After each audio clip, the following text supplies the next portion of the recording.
Kevin, how are you?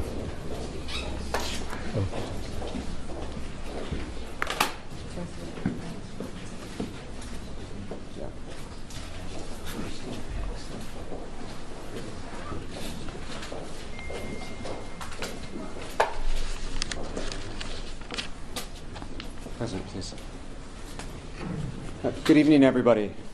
Again, I'm Providence Mayor Brett Smiley. We're here to provide an update on the ongoing investigation from this afternoon's horrific attack and terrible act of violence in our community. In just a moment, we'll hear from our Governor Dan McKee, and from Brown University President Chris Paxson. Then there are other officials, including and especially law enforcement officials, who are here and able to answer questions. But the three of us will be the only formal speakers, and then we'll take all of your questions and continue to try to be as transparent as possible. As I mentioned at the earlier update, this is an evolving situation, and there are details that are subject to change, and so we want to continue to recognize that we're not done yet, and so we will continue to update, and please bear with us if we learn more or if there are additional details. One of the new details that I'm sorry to have to share is that there is one additional victim of today, so now there are 9 injured individuals. There was one additional victim who had left the scene. It was not a gunshot wound. The individual learned that they had received fragments from the shooting that had occurred near them, and so they have non-life-threatening injuries, but is now the 9th victim who is expected to have a full recovery. Additionally, we want to make sure the community knows the individual responsible is still at large. But importantly, at the conclusion of this press update, we will be releasing a short video showing an image of the suspect. That will be available to all of you when we've finished this briefing. We know there's a lot of fear and anxiety in the community right now, and we want folks to know that while it is the case that the shelter in place remains in effect for the broader Brown community, that includes campus and the neighborhoods surrounding the campus, we are doing everything we can, and we've been receiving tremendous assistance from our partners in law enforcement. The governor, under his leadership with the state police, has been terrific. The FBI, the ATF, and many communities around Rhode Island have assisted. There are over 400 officers currently in the area assisting with both the investigation and to ensure the safety of the Providence community. Additionally, Providence Fire has been deployed to venues of assembly. We know that this is a busy time. It's a Saturday night in the holiday season, and so you may see firefighters at the mall, at PPAC, at Roger Williams Park, and we don't want anyone to be concerned that there are any issues, but rather we want folks who are out in the community tonight to see a person in a position of authority and to feel safe in our community. We have no reason to believe that there are any additional threats at this time. Any calls that have been received in the last several hours to 911 have been unrelated, and there have been no additional calls for service or calls of anything related to this incident. The video that will be released is from that building where the shooting occurred, which is the Barrison Holly building, looking towards Hope Street. And as I mentioned, that will be shared as soon as we conclude. We are still encouraging, as we did earlier, for anyone who thinks that they might have information relevant to the investigation to call the police, the Providence Police non-emergency line, which is 401-272-3121, 401-272-3121. Of course, you can also call 911, but if you have information that you think might be able to assist in our investigation, please give us a call. At this time, I'd like to turn the mic over to our Governor, Dan McKee, who's been in touch with federal, state partners and has been a tremendous assistance to us here in Providence throughout the evening. Governor? Hey, Mayor, and thank you for your leadership and all your entire team. And our job right now is to support your team, and we're doing just that. All our state resources are available, not only to the mayor, but also Brown University, which our hearts go out to Brown University. I have had calls along with the mayor, with the FBI director, Patel, who's offered assistance to us as well, a direct assistance.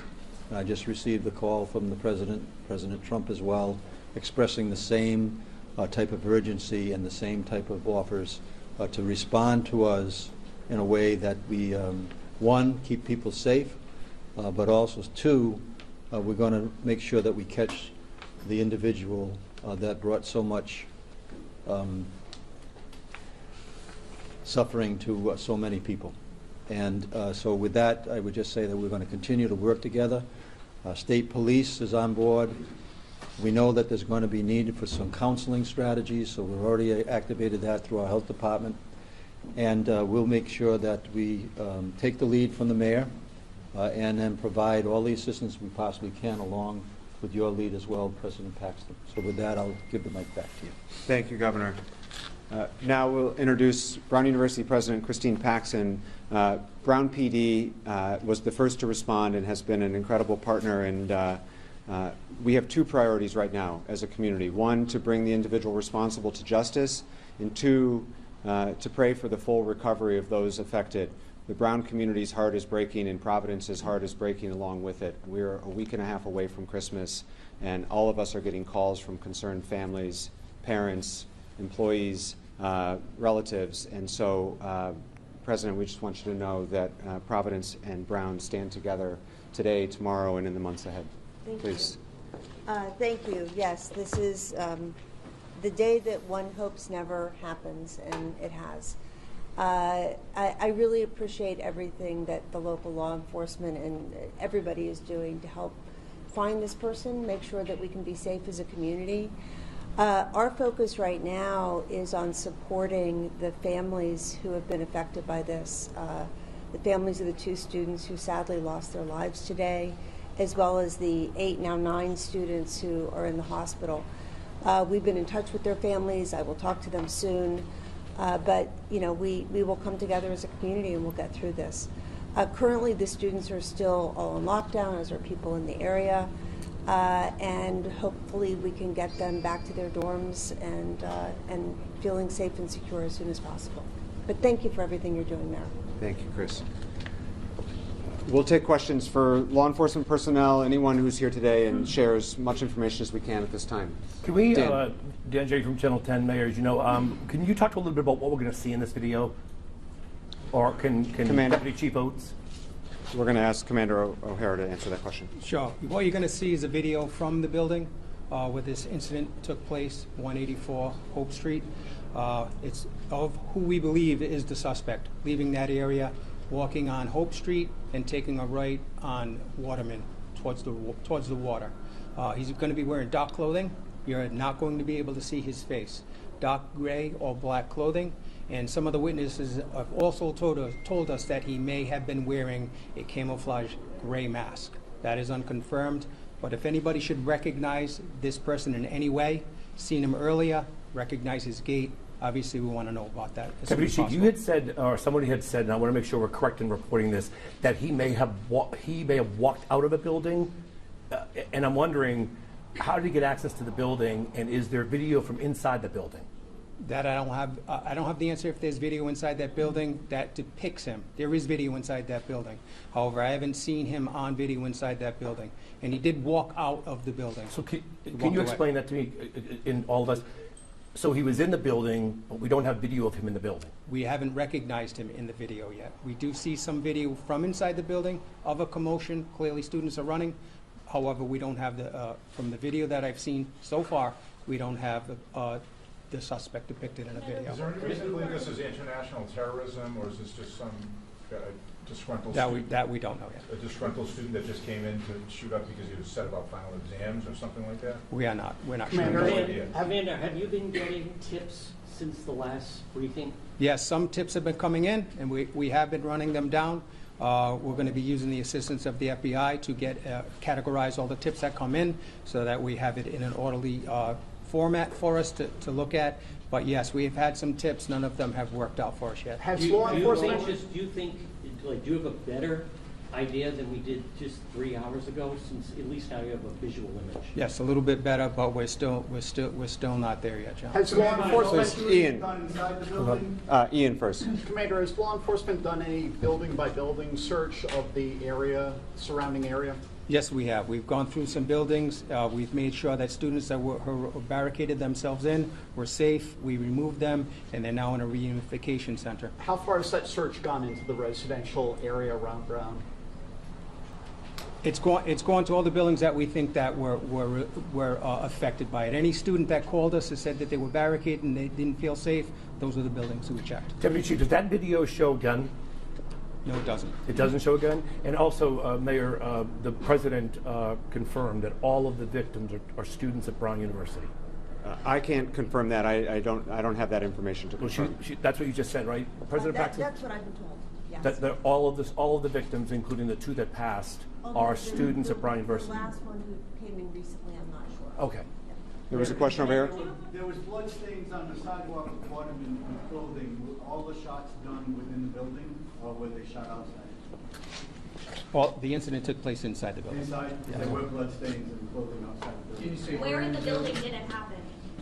It happened inside of a classroom, Do you know what floor? first floor. Has the weapon been found, if it wasn't in the video? No, it hasn't. Have you talked to any of the Sorry, victims? Steph. Can you walk us through what you now know about the timeline of events? What time did the suspect walk into the building, and how quickly did he begin shooting? Did he go straight for the classroom? And was it the students who were taking the finals? I don't know what the students were doing in this classroom. However, I don't also know how he entered the building that we're working on. Okay, so you don't know that yet. And is the suspect of college age? Does he seem in the video? He could be in his 30s, but we're not positive. That's our first inclination. Pat. Sir, can you speak to the type of presence from the federal government that's on the ground right now, and what type of personnel do you expect in the coming days, specifically tomorrow? So right now we're working with ATF and the FBI, who are present right now. Those are the federal agents that we're working with. Deputy Chief, but based on the bullets, Deputy Chief, do we know what kind of gun? We don't have the gun identified yet, no. Okay. What type of activity are they engaged in? Are they doing data collection, evidence collection? Data collection, evidence collection, and video collection. Go ahead. How many other people were inside the classroom? That I'm not sure of. I don't know how many students were in there. President Paxton, could you maybe answer some of the questions about the Brown students? What was that class there for? Was it a final exam? You're the president. You must know. I don't know. Well, you don't know. I don't know that. Okay. Sir, you had a question? Yes. Go. So have the shelter-in-place orders or evacuation spread to other parts of the city? Because we've heard that happen at the moment. No, they have not. The shelter-in-place has not changed. It remains in effect for the Brown campus and the surrounding neighborhood. City of Providence, you know if you live near Brown, that's where the shelter-in-place is in effect. It is not in effect in other neighborhoods because we have no reason to believe that there is any particular threat beyond the campus area at this time. As I mentioned at the press briefing before this, I'll reiterate right now. In this day and age, there is a lot of misinformation that can spread as it pertains to official updates regarding the shelter-in-place or any future announcements. Please follow the City of Providence official social media channels. We've also put out updates through our 311 system, but the City of Providence on Twitter, Facebook, and Instagram will be updating throughout the evening. If that did not come from an official channel, then it is not official. Right now, the shelter-in-place is the same as it had been earlier, and it remains the same. Mayor, Please, Ed. How is the shelter-in-place message being conveyed to the neighborhoods? Is it just through the media, or are you making phone calls? So we have all of the above. We have conveyed it through the media. We've conveyed it through our official social media channels. We've pushed it out through our 311 system, which is the city service system. We've been in touch with our city council leaders throughout the neighborhood, including our councilman John Gonsalves from this neighborhood, who have their own distribution channels through newsletters and such. And for all of you who are Rhode Islanders, you know this is a close-knit community. That is our strength, particularly in this moment. We are all in touch with our neighbors. We are all in touch with our loved ones at this moment, and we are sharing information as directly and honestly as we can, and we will continue to push out updates through those same various channels. Please, in the way back. Hi. Is there any indication of when students who are sheltering in place in public campus buildings, when they will be allowed to at least There is no notification about when that might end because we will make that announcement when we feel like it is safe to do so. And so we don't have a timeline on that, and nor should we have a timeline on that. Safety is the primary concern right now, and bringing the responsible individual to justice is our top priority. Is it your belief that there's just one suspect or people helping him? And if people are helping him, Deputy, what is your message to people that might be aiding, because it's been 6 hours and, no one knows. Sure, he's unidentified, so we don't know if people may be helping him or not at this point. But Deputy if you Chief. assume that, what's your message to anyone that may know who he is or helping him or hiding They him? know who he is, please call us. Deputy Chief, I ask this Dan and Steph. I ask this with all due respect, Deputy Chief, just so I'm trying to process this so we can bring this person to justice. He was in the building, but we don't have video of him in the building, or we have video, we just don't know if it's him. Do you think that he went into a bathroom and got dressed and then came out? And secondly, could the president of the university address, does anybody have access to that building? I mean, you can't go in a building without a pass key anywhere, so. I'll take both of those. As has been said, and we'll say again, the video that we have and the video that we will be sharing when we conclude this update is of the suspect leaving the building. Right. We are combing through lots of video, both on campus, through private cameras. Providence Police, with the great assistance from our federal partners and others, is combing through any video we can find. And again, to the community, if you have some of those Ring cameras or other video that you think might be relevant, please call us and share it with us. We do not at this time have video that we have seen of the individual coming into the building or moving throughout the building, but that doesn't mean that we will not discover it. We are actively working this investigation as we speak. It has been a priority for us to give updates when we have them. That's why we're here right now. When we have more information, we will share it. As was reported at the earlier press conference from the provost, because there were exams taking place, the outer doors of the building were unlocked. There were sure to be doors inside the building that were locked and that require badge access, but the outer doors were unlocked because it was 4 o'clock while exams were taking place. That was reported earlier. That remains true now. Okay. Please, Steph. Do you have any reason to believe that the shooter is still in the area? We don't know. President Paxson, could you talk directly to the students? They've been on lockdown. What about meals? What if someone has a medical emergency? Right. If you could talk directly to the students right now. President, if you could walk behind the stand. That have been in shelter. I mean, I know the students are anxious, and I know they're in very constant communication with loved ones and parents through social media and on their phones. If we hear that students need support, if they have a medical issue or something like that, we will address it. Our major priority right now is for their safety. President Paxson, could you confirm that several of the victims were on the women's lacrosse team? I cannot confirm that. President, how are you doing today, processing all this? Yeah, it's hard to process. I was on a plane to D.C. when it happened and flew right back, and I'm catching up right now. President, with all due respect, 6 hours after this shooting, and you said you don't know what was going on in that classroom? How does that happen? Were they taking an exam? Were they meeting for a club? I don't know. 6 hours later, and you're the president, and you don't know. I do not know. Well, that's kind of concerning. As evidence as a result of any determinations they made about the style of content? Yes, there's shell casings, but we're not going to release any specific information about that type of evidence. As more time goes by, do you think that without having an identity of suspect, do you think that aids in his ability to get further away from law enforcement? As I mentioned, we've got over 400 officers on the ground right now. Every minute matters. We know every minute matters. And other than the people you see standing behind you, everyone else right now is out on the streets working hard to bring this individual to justice and to bring some confidence and safety and security to our residents. And that's what all the people who should be doing that are focused on. We will continue to provide updates as they are available. We will continue to do regular briefings. Please stay informed to our press list. If you are not on our press list, please let us know. You can find any of the individuals back there who can sign you up for the press list. That's all the updates we have for this time. We will share the video that was referred to several times to that same list. So if you need to be on the email list, you can see Josh here or a couple other staff people in the back. Thank you. Those Mayor, are can I our just updates ask for one more now. question? That's all the time we have, and we will be back here when we have more to share. We will continue to do regular updates. Thank you. Thank you. Thank you. Who's sending the video? Josh is going to send it. Is it email? Hey, is this It's it? an email. Is there another press conference time? Probably. No, I know. Just so we can plan. I'm expected to do one more minute, yes. You are here. Yes. Okay. Can I ask you? Is the colonel back? The colonel is not in the room right now. Thank you. That was really deep. He's in transit. No, I know. I talked to him the other day. Yeah. I was going to say to you, the reason why I was asking about the video from inside the building, it just doesn't make sense to people. Were there no cameras inside the building? There are. We're still going through the footage. Okay. Yeah. All right. Nice to see you. It's like Volume of information. I didn't think this was how it was Saturday night to be.